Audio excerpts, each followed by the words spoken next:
So you want to know what puberty is?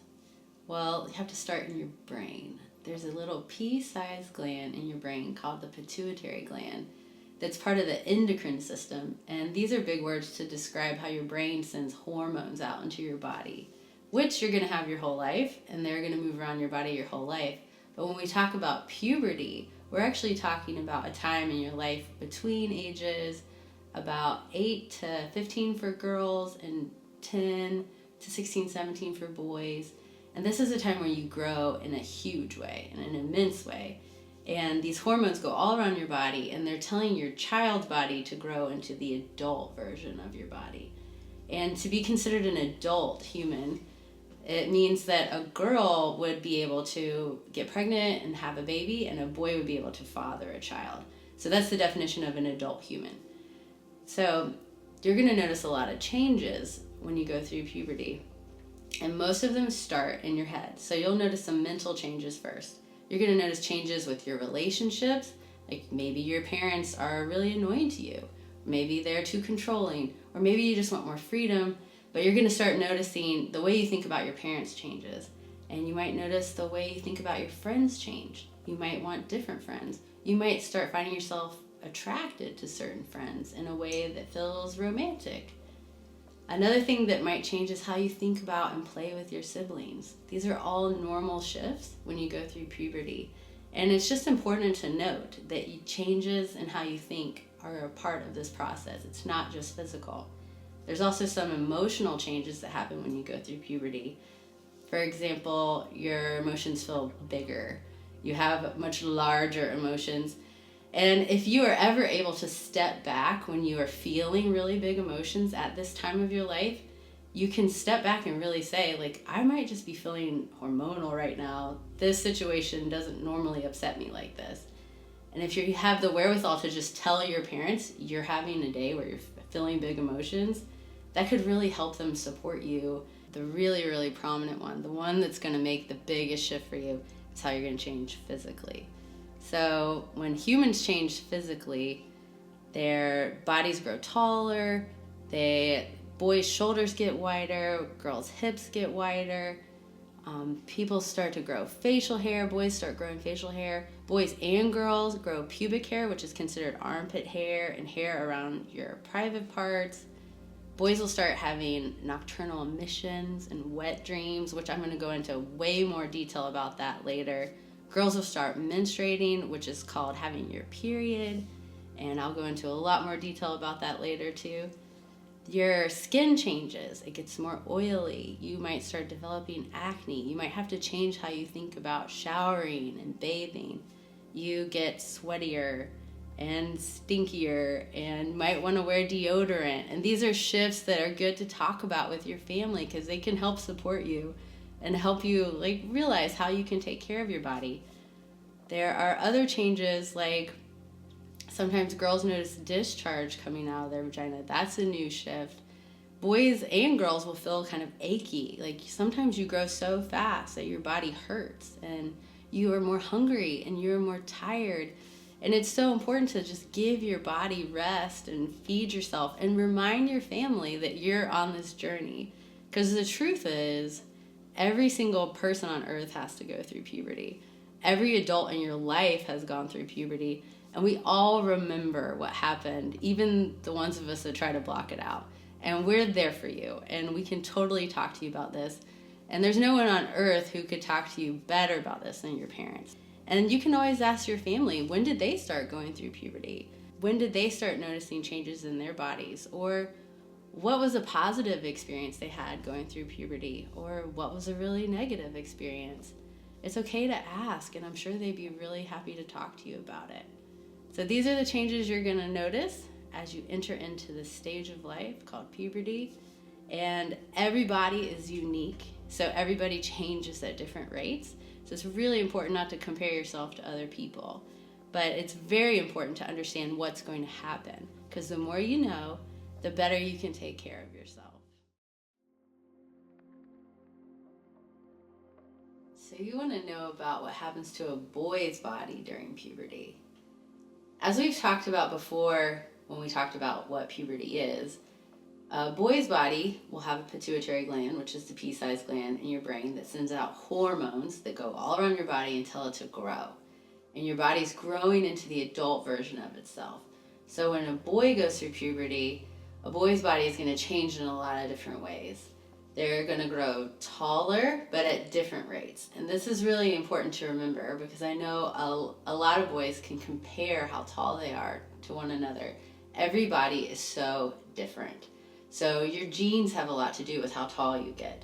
But boys will start to grow taller during puberty. And this usually happens around age 10 for most boys, or between 10 to even 15. But that's not a rule. Some boys can start earlier, some can start later. There are a lot of boys that are still growing into their early 20s. So some guys will grow in college like 2 or 3 inches. So it's really hard to compare yourself to other people. Everybody is unique and our growth patterns are unique. But everybody's going to go through puberty. So every boy is going to go through puberty. And one of the first things you'll probably note with your friends or with your brothers or boys in your life is that their voice is going to start to change. And when a boy's voice starts to change, hormones are trying to tell this voice to get deeper and sound more like a man's voice. But sometimes that transition isn't always that smooth. And sometimes a boy's voice will squeak, or it'll be like really high and then it'll drop really low. And sometimes boys feel embarrassed about that. And it's really kind to just remember that all guys have to go through it. And if you're a girl, just remember you're going to be changing in different ways. So a kind thing to do is have the awareness that this person is growing and they cannot help what their voice sounds like right now. So it would be nice if we could give each other space to grow and let our voices change. Some boys will wake up one morning and just have a deep man voice. Some, it takes a little bit of time. But as your voice changes, your Adam's apple will start to protrude and you'll be able to see it. So if you look at your dad or your grandpa or a man in your life, a caregiver in your life, you're going to notice that they have that lump in their throat, and that's called an Adam's apple. And that is an indicator that your voice is dropping. It's getting deeper and you're turning into a man. Another thing that's going to change is you're going to start to grow body hair. And we call body hair pubic hair. And you're going to grow hair in your armpits, and you're going to grow hair around your genitals, which would be like around your penis, and your testicles, which you guys probably just call balls. So you're going to start growing hair in those places. And some boys will even grow hair, they call it like a happy trail. Like it's a little bit of hair that goes up the lower part of your belly to your belly button. And that's all totally normal. Everyone grows hair.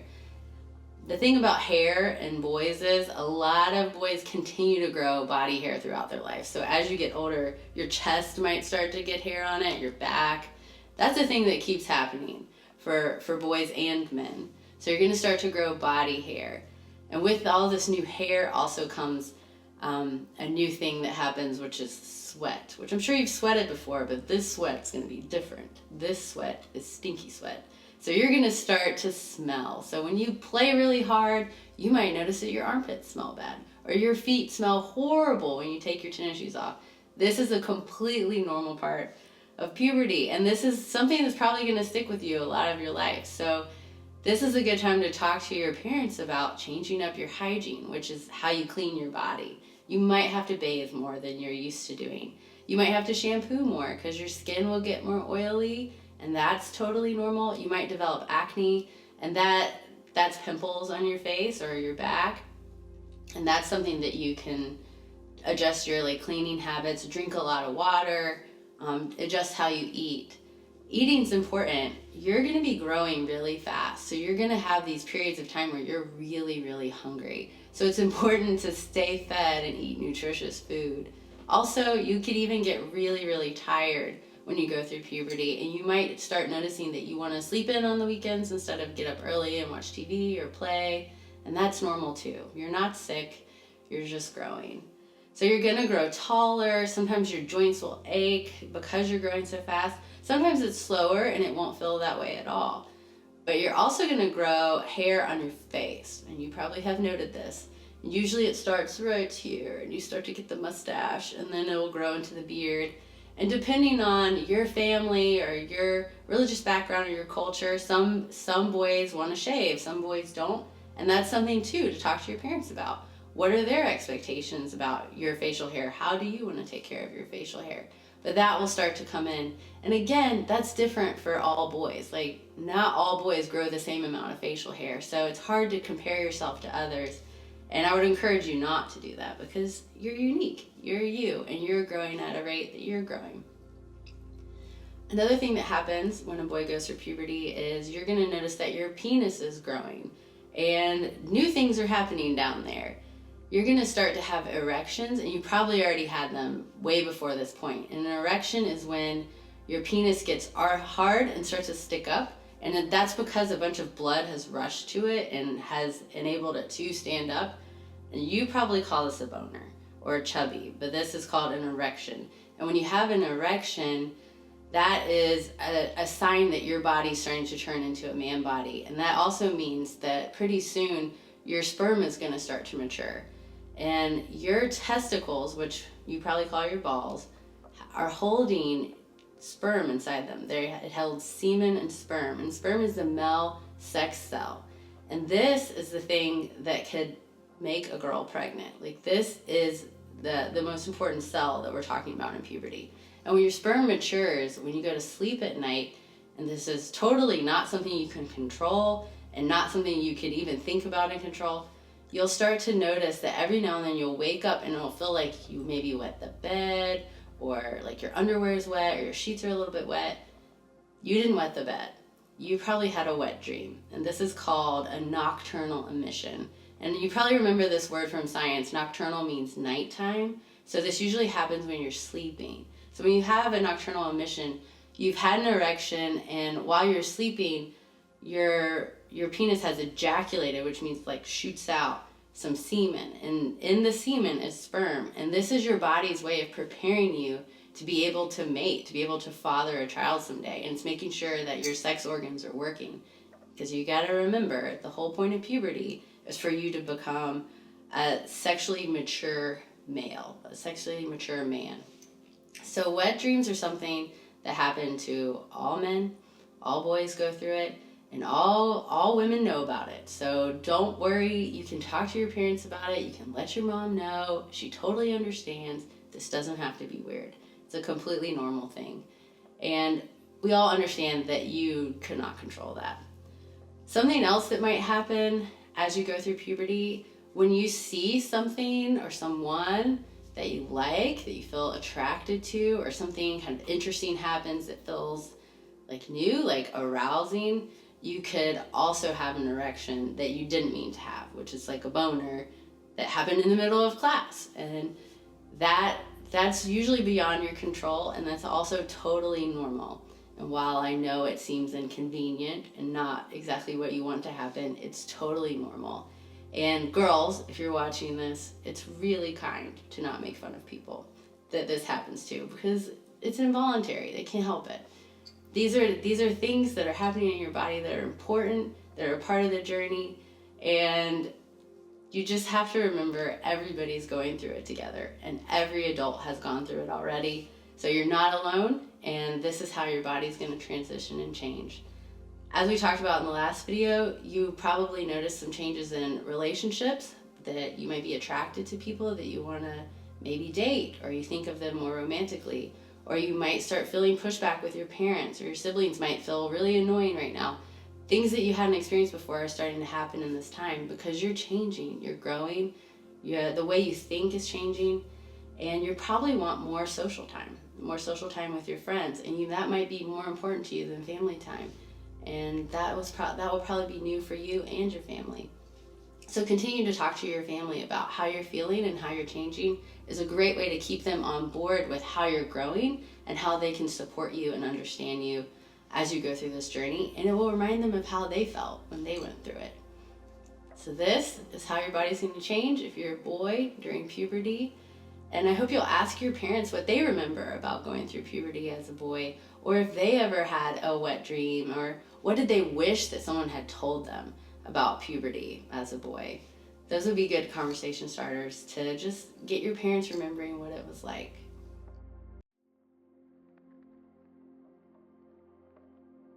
You want to know what happens to a girl's body during puberty?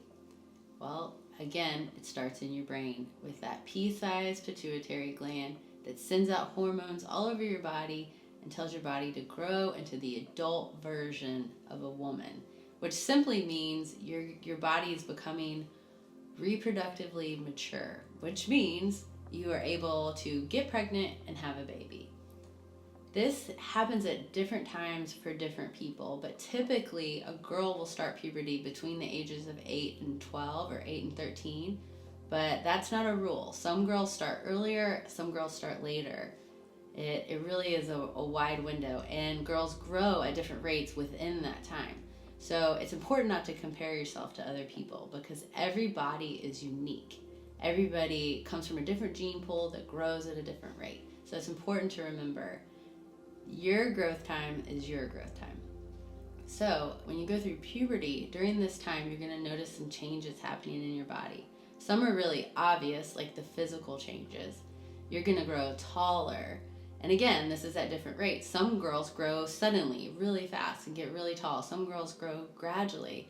And according to whatever your gene pool is like, some people are shorter and some people are taller. So it doesn't necessarily have much to do with puberty, how tall you get, but you're going to grow during this time.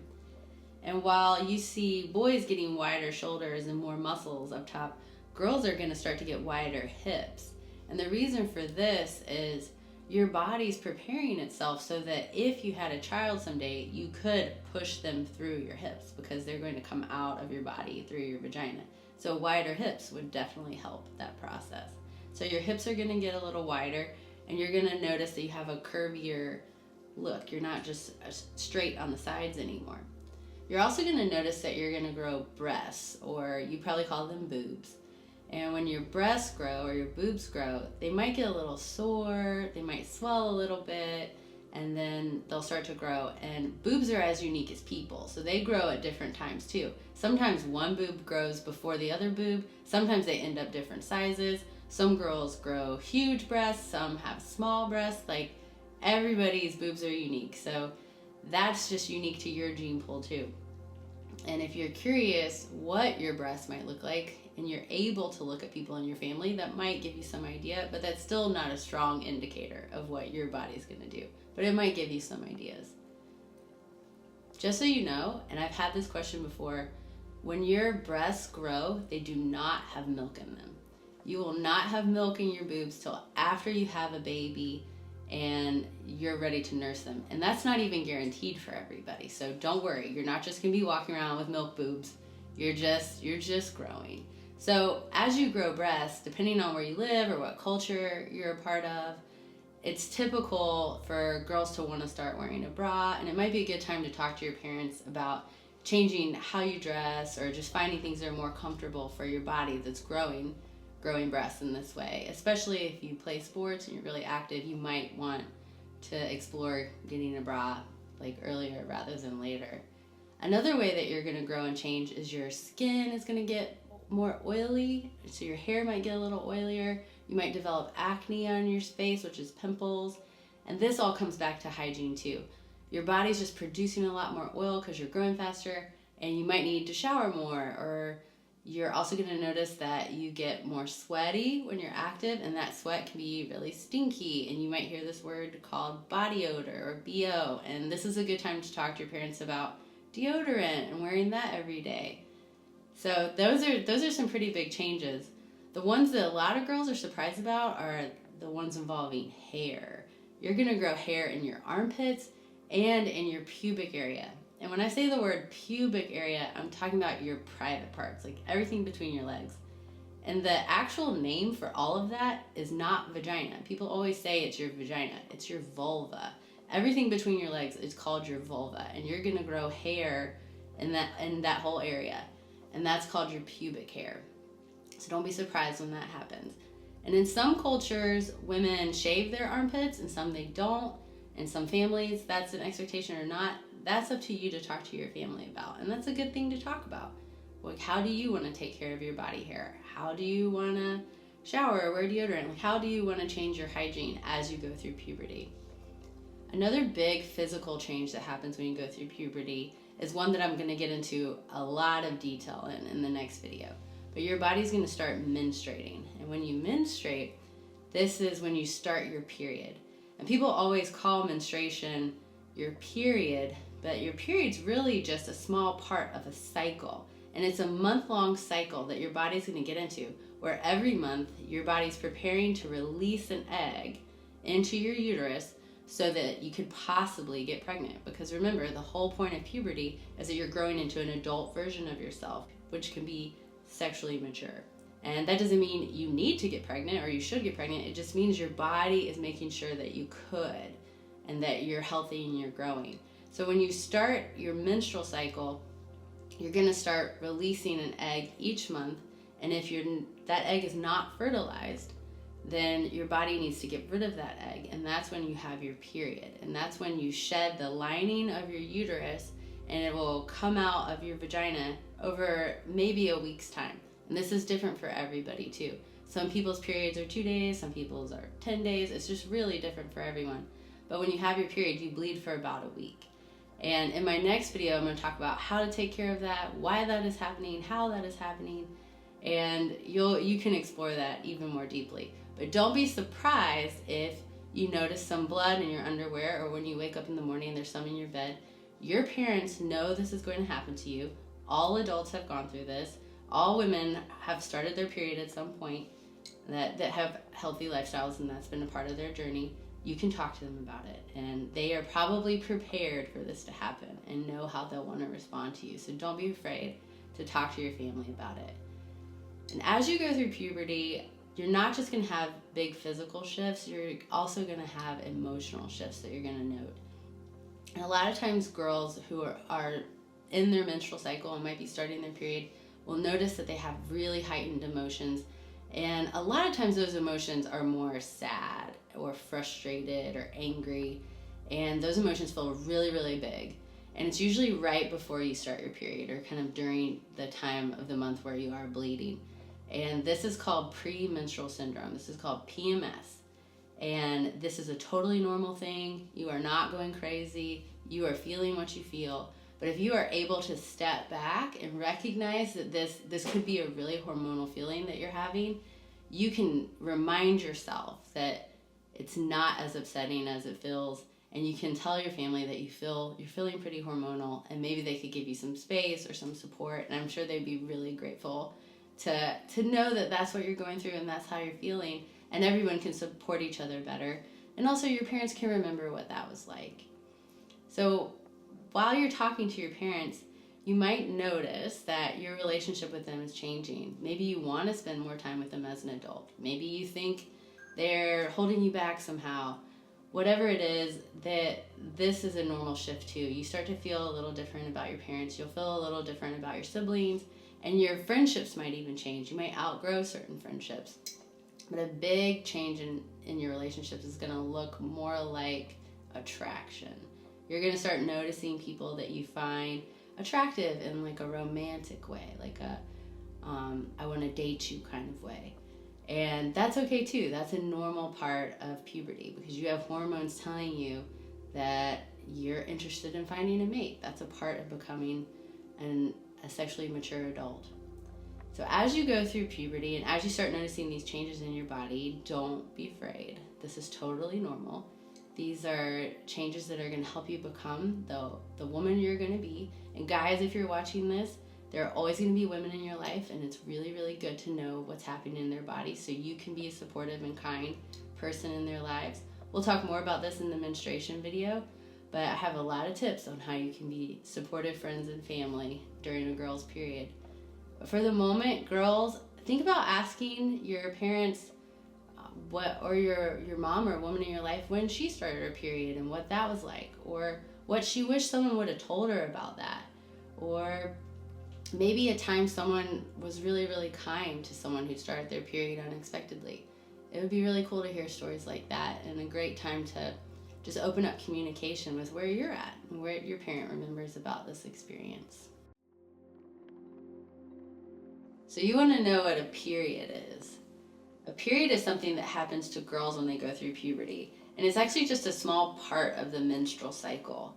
And the menstrual cycle is a monthly cycle where the body releases an egg every month. And this is part of preparing a girl's body to become a woman's body that could get pregnant and have a baby someday.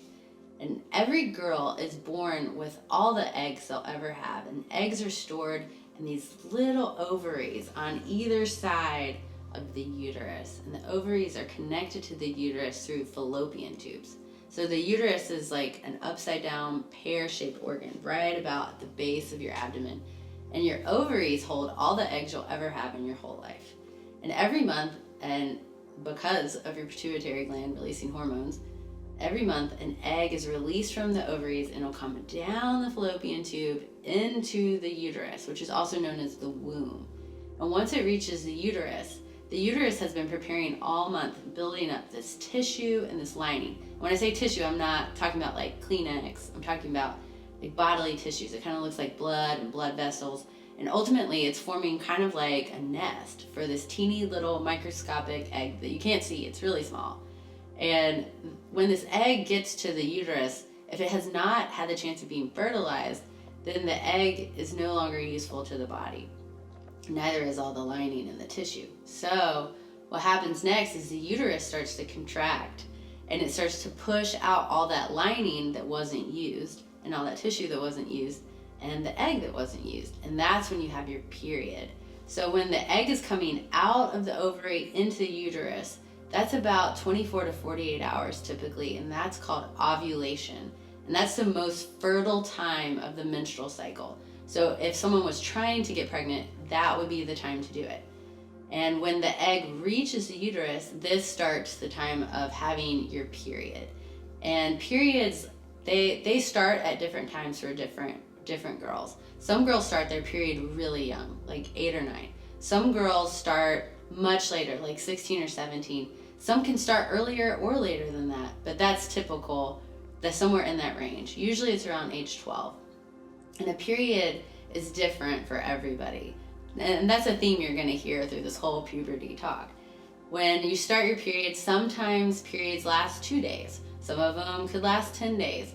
Some women say they have really heavy flows, which means they feel like they have a lot of blood and tissue that comes out. And that blood and tissue gets pushed out into your vagina and ultimately comes out of your body.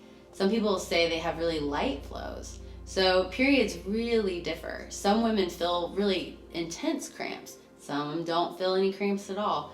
So if you're curious what your period could be like, this might be a time to talk to women in your family you're related to, if you can, if that's available. But even that's not a true indicator of what your period could be like. They really are unique to the person. So when you're on your period, sometimes you don't feel that good. Sometimes you can get headaches, you feel bloated, which means like it feels like your belly's poking out a little bit. Sometimes you feel really, really hungry, or you have cravings, or you feel really tired, and that's all totally normal. And in a lot of cultures, even though a girl's on their period, they still have to live life and go to school or go to work. You still have to do things. So you can't just sit around and like wait for all of that blood and tissue to come out. You've got to continue your life. So they've created all these ways you can catch that blood so that you're not just bleeding into your underwear or you're just bleeding into your clothes. And there's a lot of different ways you can go about this. Something you can line your underwear with that's sticky on one side is called a pad or a maxi pad. And it's sort of like the material of a diaper, and it's not thick like a diaper.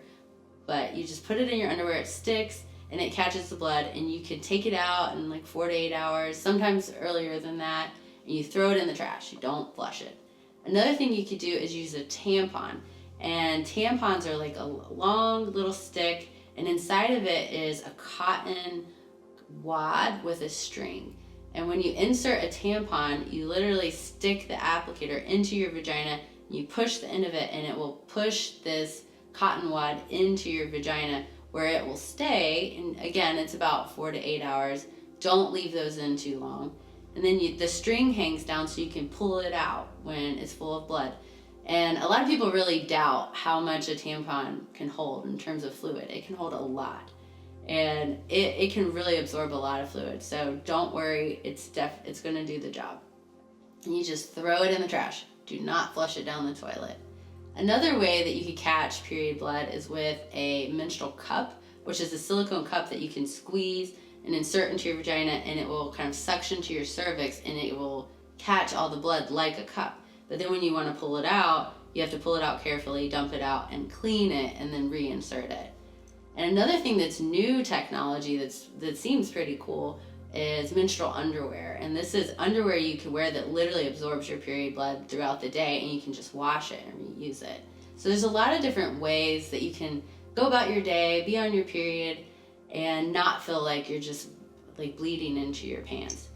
Of course, when you start your period, you don't always know when it's going to start. Eventually, you'll start to recognize the symptoms. You're going to know when it's about to start. But at first, it's hard to tell. So you could wake up one morning and have blood in your sheets, or you might be at school and have blood in your underwear. If you're starting to feel some cramps in your lower abdomen, that's probably a sign that your period will start soon. So if you talk to your parents about this, they can help you get pads or tampons or something that you can have with you when you're at school or when you're at a friend's house, and you can be ready to take care of it when it happens. And remember, every human knows what a period is. Every adult knows what a period is. Whether you're a man or a woman, you know what a period is. You know what a girl needs to take care of it. And most adults in your life would be happy to help you get what you need in terms of tampons or pads or period underwear, so that you can feel comfortable during this time of having your period and being on your menstrual cycle. This is also a good time to bathe more, and just remember to take really good care of your body. So you want to know about sexual activities. When you go through puberty, your body starts to release hormones. We've talked a lot about that now. And another layer to hormones, just moving all around your body, they make your brain want to feel close to someone. I think that's the best way to describe it. You start longing for closeness, and you start wondering what it's like to touch people that you're attracted to. You might want to be held and touched.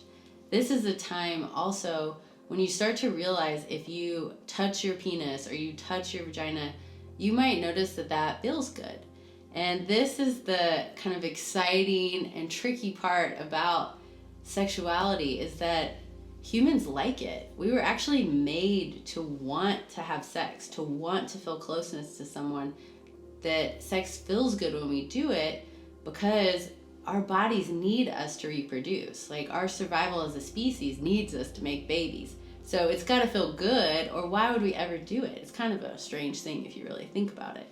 So you start longing for that closeness, and you're going to hear words like arousal, which means you feel kind of turned on, like you want to touch somebody, you want them to touch you. You're going to hear words like you're feeling horny or thirsty. These are kind of slang words to describe like you want that physical closeness with someone.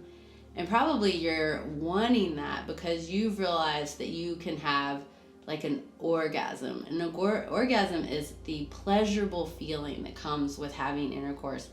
But what a lot of people have figured out is you don't have to have sexual intercourse to have an orgasm. You can have an orgasm a lot of different ways, and that's what sexual activity is going to talk about. So one of the ways that people feel closeness with someone they're attracted to, that they want to be with, that they want to date, is by kissing, which I'm sure you know what kissing is. And kissing is not an exclusively romantic or sexual act, but it's something that a lot of people reserve for someone that they want to date or they want to feel attracted to. So kissing is when you just, press your lips together. French kissing is when you're kissing someone, you're pressing your lips together, you're rubbing your lips together, but you also are touching tongues.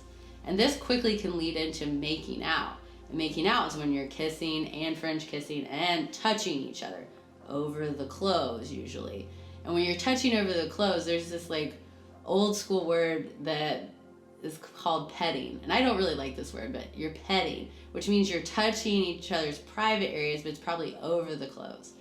And when you touch each other's private parts, your brain is actually releasing a little bit of oxytocin.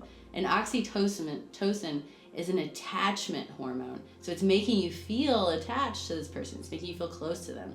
And girls, you actually release more of it than a boy does, especially if someone is touching your breasts or your boobs. That you release a little bit more oxytocin, which is the attachment hormone. So You're touching, you're petting. There's another thing that can happen, which in our slang culture we call it a hand job.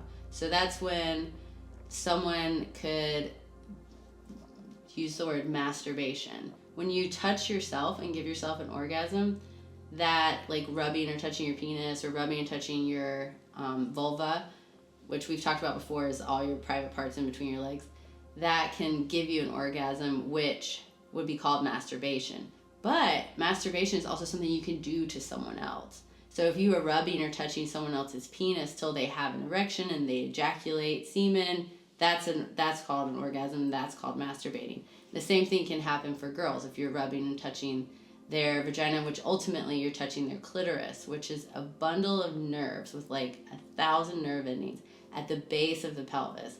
So that can give a girl an orgasm, which is that rush of a pleasurable feeling. And when you do that with your hands, it's also masturbation, but it's also, the slang word is like fingering. So those are hand jobs. That's probably the word you would hear out in the real world.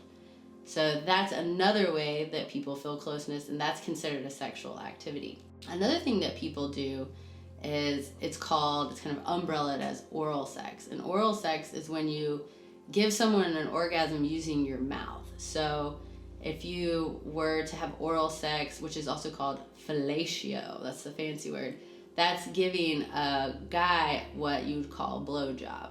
Or the really slang word is like suck their dick. That's another term. And you'll hear people use that as an insult. It's like not a nice thing to say, but now you know what it means.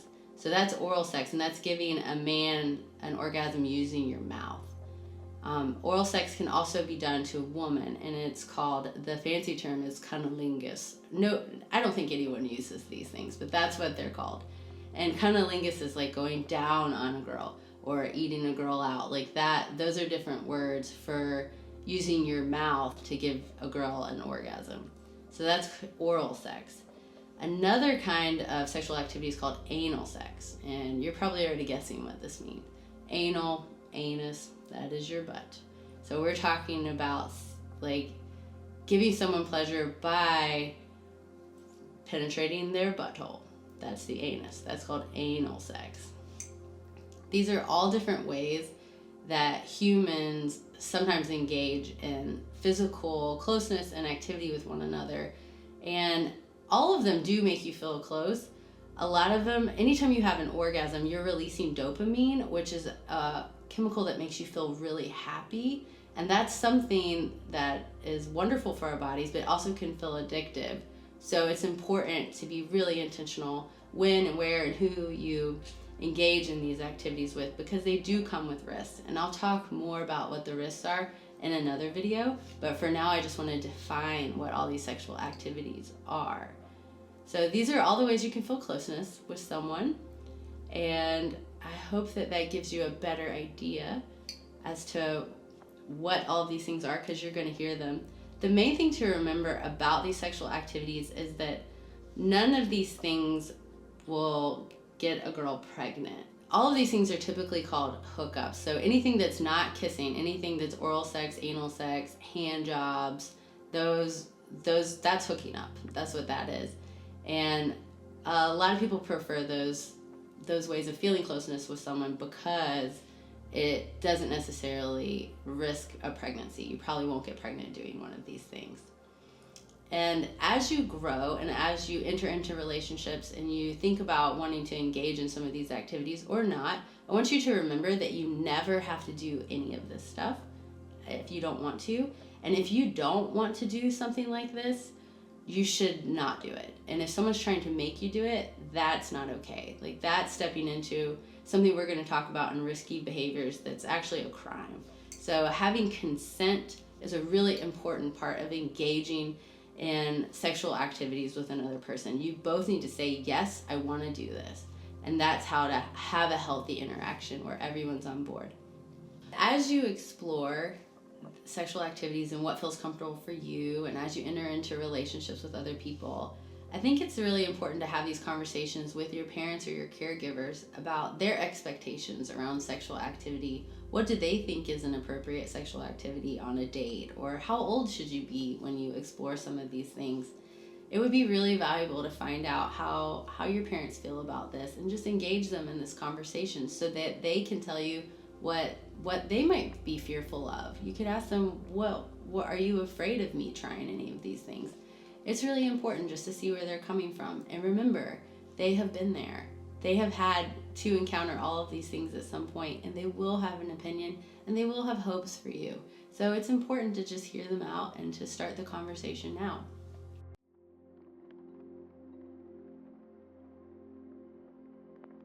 So you want to know about sexual intercourse, or having sex. That's a slang word to say sexual intercourse. Someone who hasn't had sex before and hasn't had sexual intercourse is called a virgin.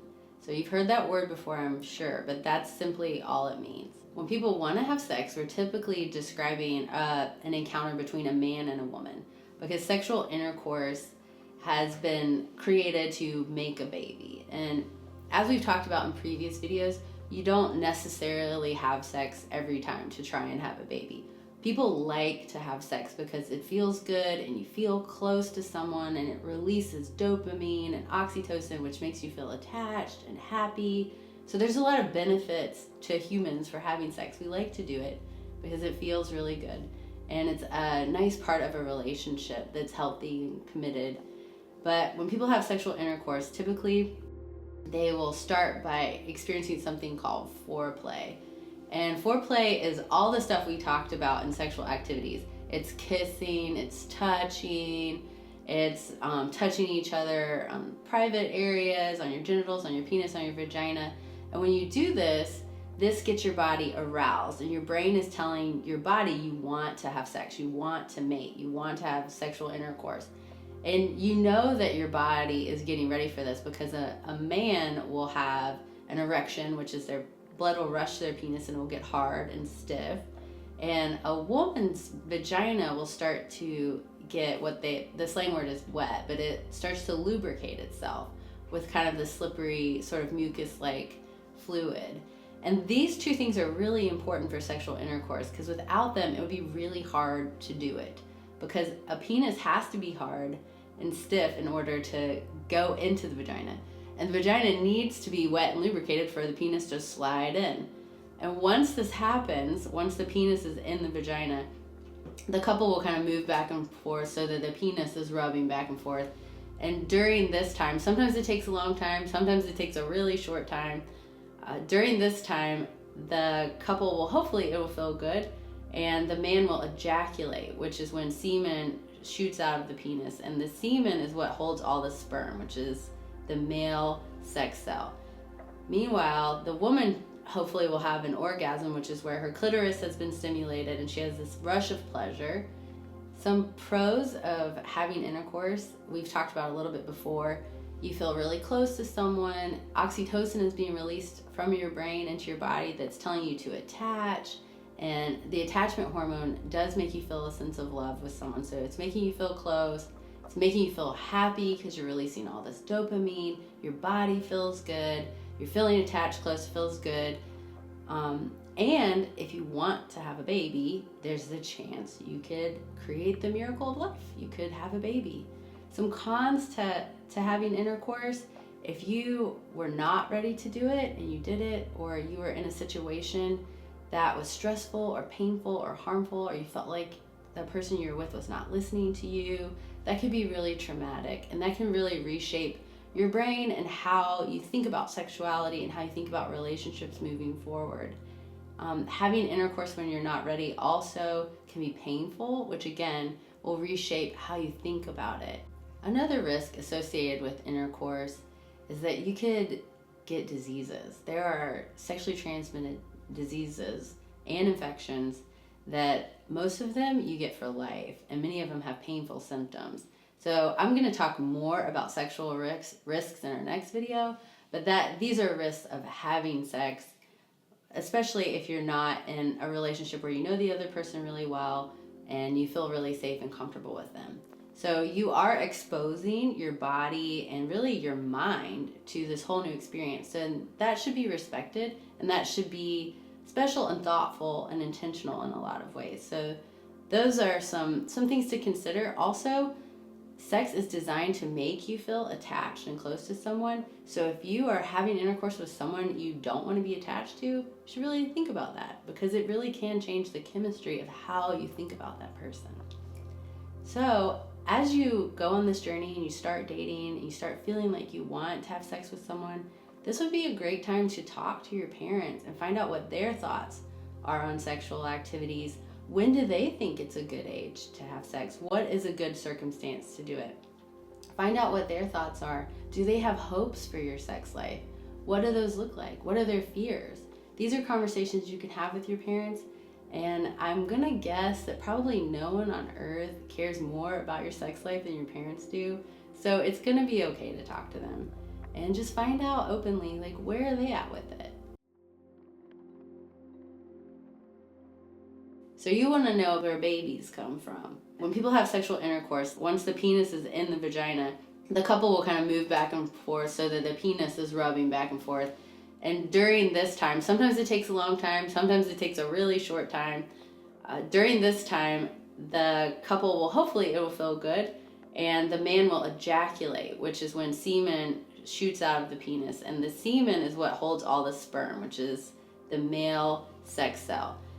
Meanwhile, the woman hopefully will have an orgasm, which is where her clitoris has been stimulated and she has this rush of pleasure.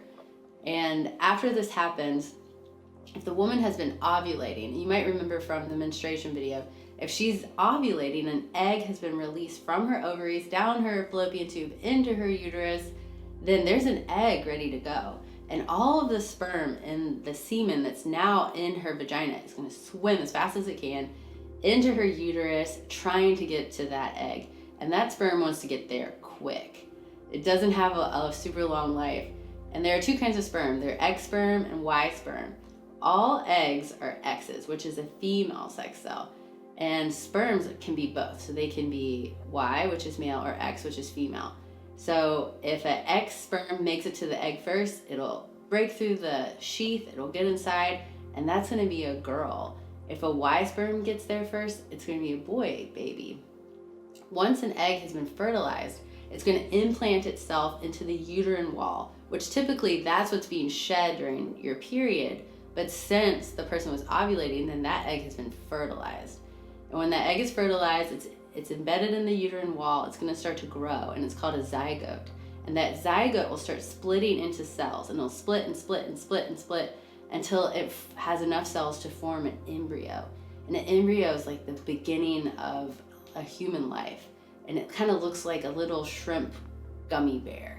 And that embryo is gonna develop into a fetus. And by the time it's a fetus, it really starts to look like a baby. And you can look at ultrasounds and you can see how that baby is growing and developing. And it's moving and kicking, and sometimes they have fingernails and they suck their thumbs, and it's crazy, like how human they are in the womb. And these babies that are developing inside their mother's uterus, they're connected to the mother through their umbilical cord, which is the belly button. So from your belly button, there's a cord that connects to the placenta, and the placenta is inside the uterus, and it's full of blood and tissue and nutrition. So that's pulling nutrition from the mother's body to feed the baby. And the baby's growing and developing and getting stronger every day. And after about 9 months, the woman will begin to feel what's called contractions, which kind of goes back to those period cramps, but they're much more intense. And contractions are important because that's the uterus squeezing the baby out. So when you see a pregnant belly, that woman did not eat a baby, she did not eat a watermelon seed, like she has a baby in her uterus. And a really healthy way to give birth is for the baby to position itself upside down so the head is at the bottom, so it comes out head first. But that doesn't always happen. Sometimes the baby comes out feet first, and that's called breech, and it's a slightly more dangerous delivery, but we have a lot of technology and a lot of good medical professionals that can make that happen smoothly. But the baby will be in position, the uterus will squish and squish and squish, and that hurts, it's really painful. But there are drugs you can take in the hospital that make that less painful. And the uterus will contract until it pushes the baby down into the vagina, which is a muscle. So it's like a muscular tube, and it's stretching and stretching and stretching. And it can get up to 10 centimeters wide. which is big enough for a human head to go through. So the baby will come out head first, and when the baby comes out, it'll take a breath and it will cry, and it's still attached to the placenta.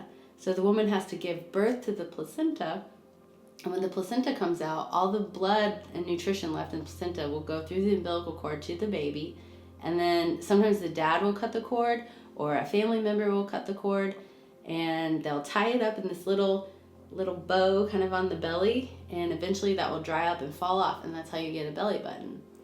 And once that baby is out of the woman's body, her body's already going to start contracting and bringing that uterus back to its normal size, and her body's going to heal, and she might have some blood continue to come out of her vagina for a few days, but that's just old blood from the pregnancy that she doesn't need.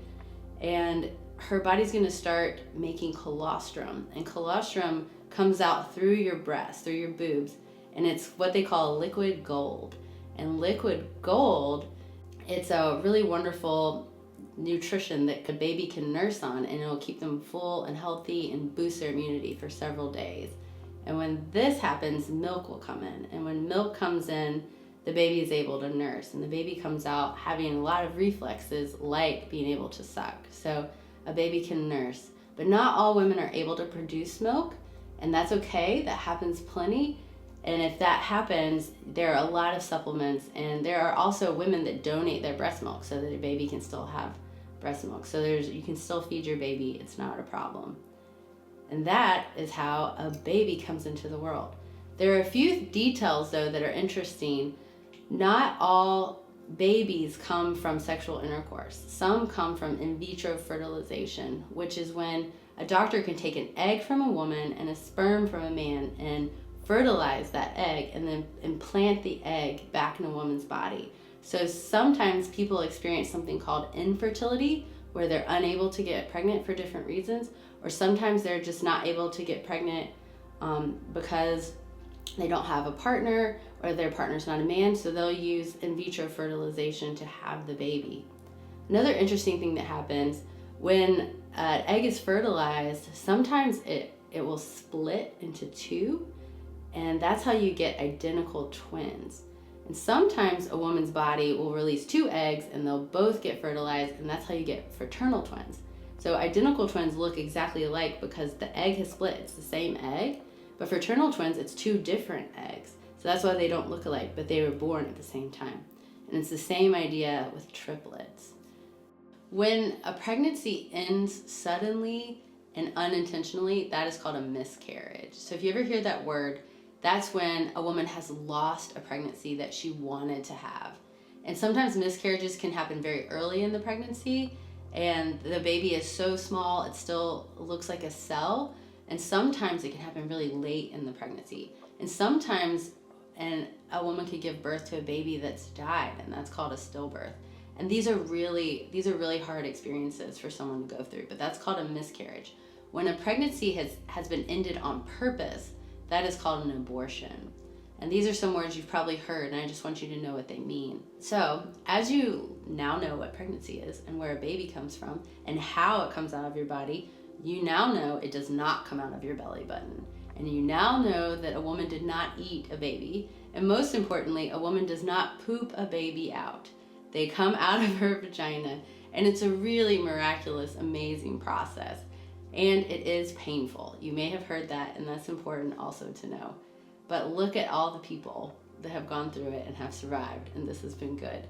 So if you want to know more about pregnancy, you could ask your parents what their thoughts are on pregnancy. What do they wish they knew about it as a kid? It might be fun to ask your parents, like, where did they think babies came from when they were kids? That would be a fun question to find out. So I hope that now you have a lot of clarity on where humans come from.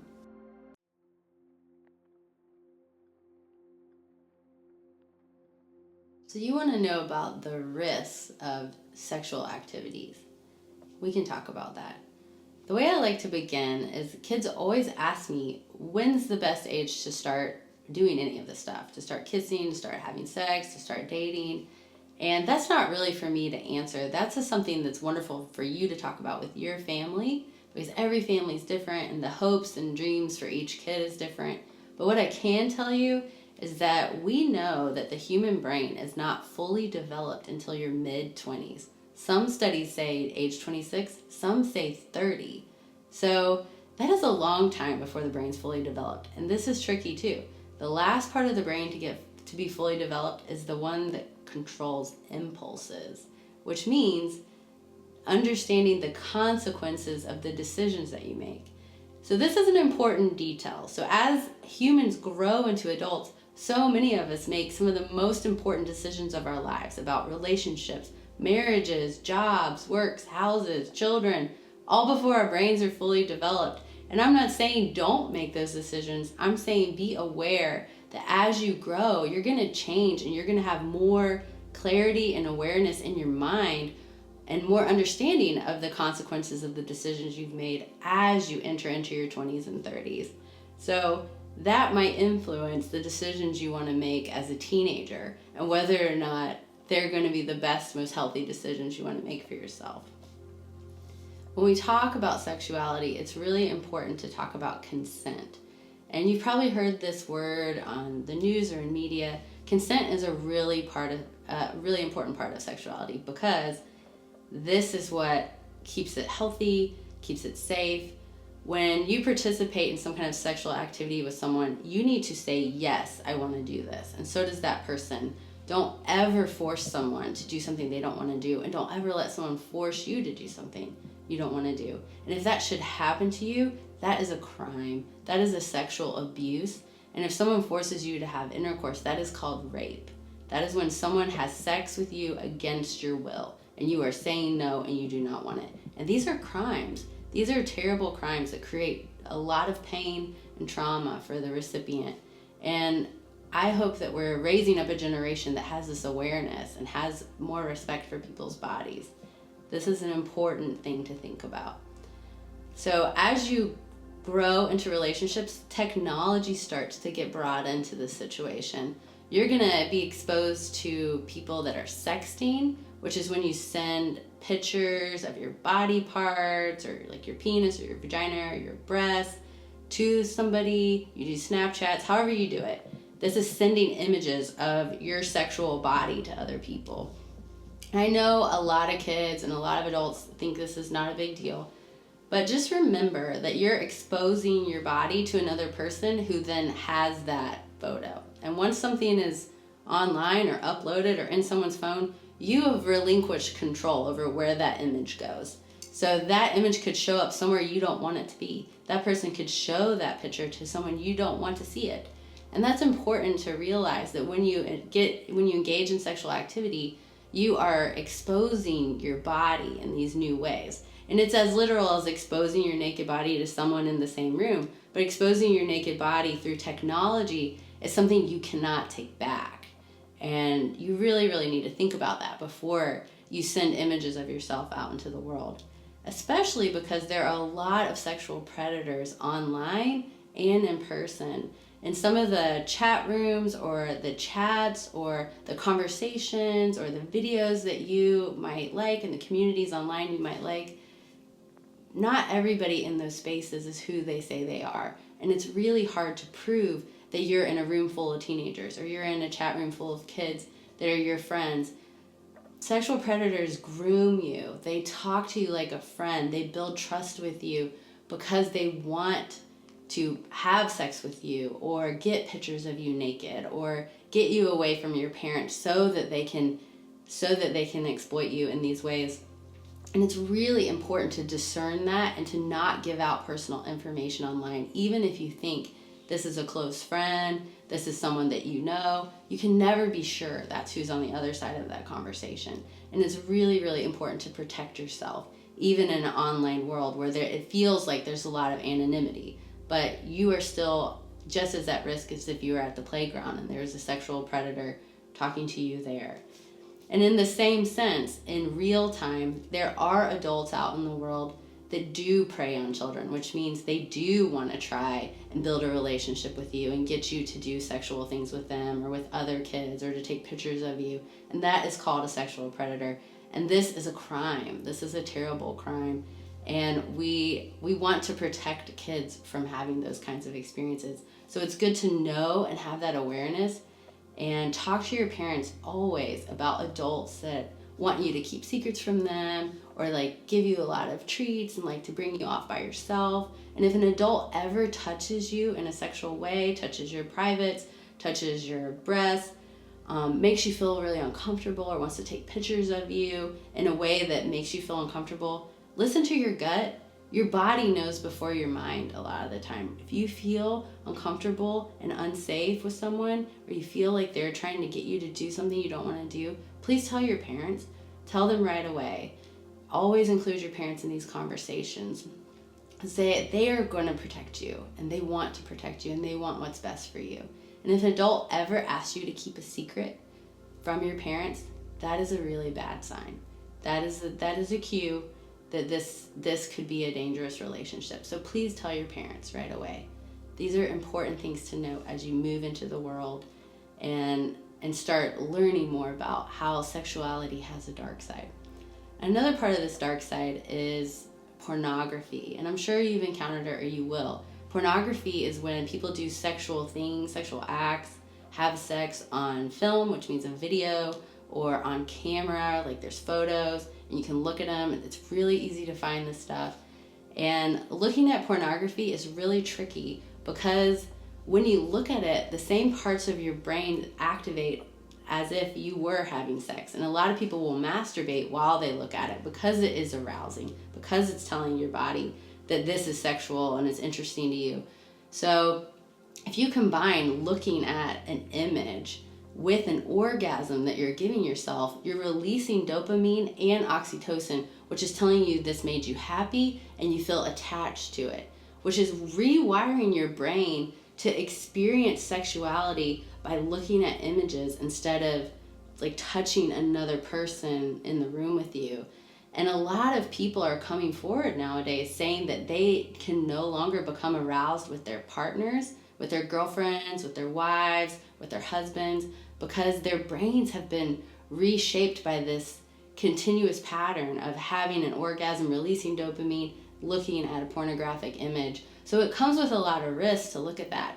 And you're supporting an industry that exploits people for a living, because we now know that a lot of people participating in the porn industry are not there by choice. And there are a lot of really sad stories associated with that industry. So these are things that are important to know before you get kind of looped into those cycles. Another risky part of sexuality is something called prostitution. And prostitution is when someone is paid to perform a sex act on someone else. So either to have sex with them, or have oral sex with them, or anal sex, any of those things. But that person's being paid to do it.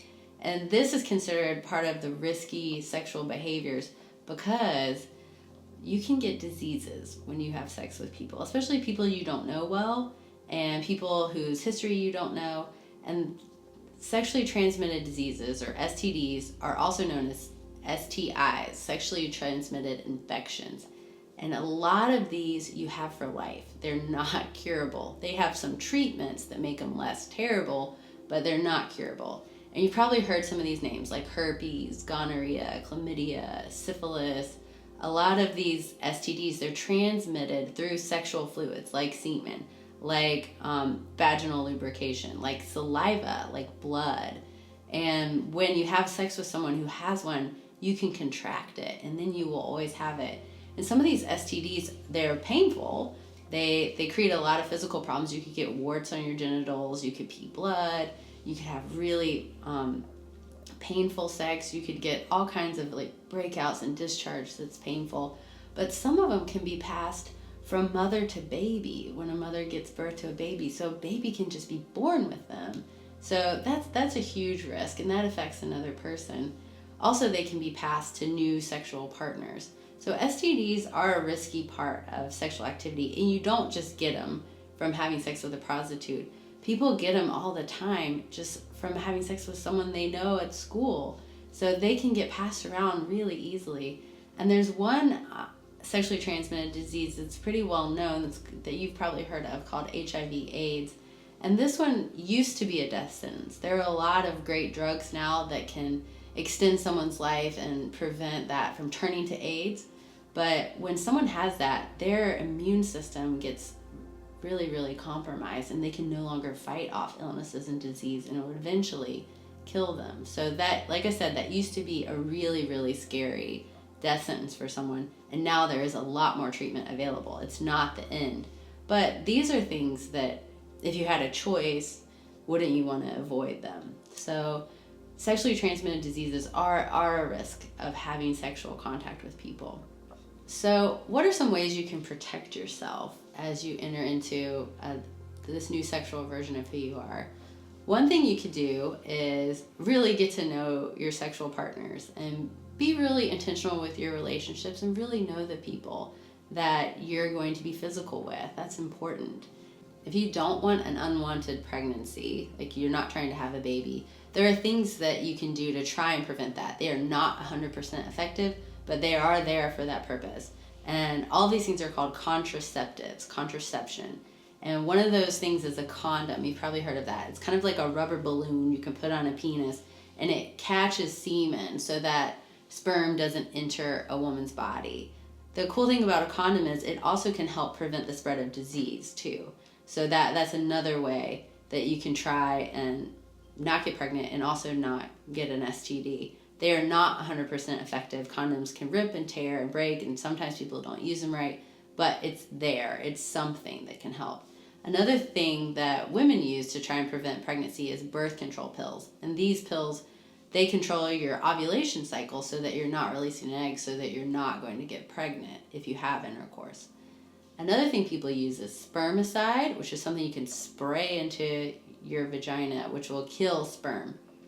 Again, this is not 100% effective. Women can also use something called a diaphragm, which is like a silicone piece that you fold and put into your body, and it goes up against your cervix, and it prevents sperm from swimming up into your uterus. So that's another way to try and prevent pregnancy. None of these things besides a condom prevent disease. They just try to prevent pregnancies. There are natural ways to prevent pregnancy. Some people really believe in tracking your cycle, like your ovulation cycle, and not having sex on days that you're ovulating. And some people, they believe that a man can just pull his penis out and not ejaculate in the woman, and you won't get pregnant. But that one has proved to only be very minimally effective. So just know that right away. That's not always going to work. And a lot of these contraceptive methods cannot protect you 100% from pregnancy. These are some sexual risks associated with having sexual intercourse or participating in sexual activities. But if you want to know more about this would be something to talk to your parents about. Find out what they think are really risky behaviors, or how they think you could protect yourself from a predator or someone that might be grooming you for sexual activity. You could ask your parents, what do you think a safe sexual experience could be like for me?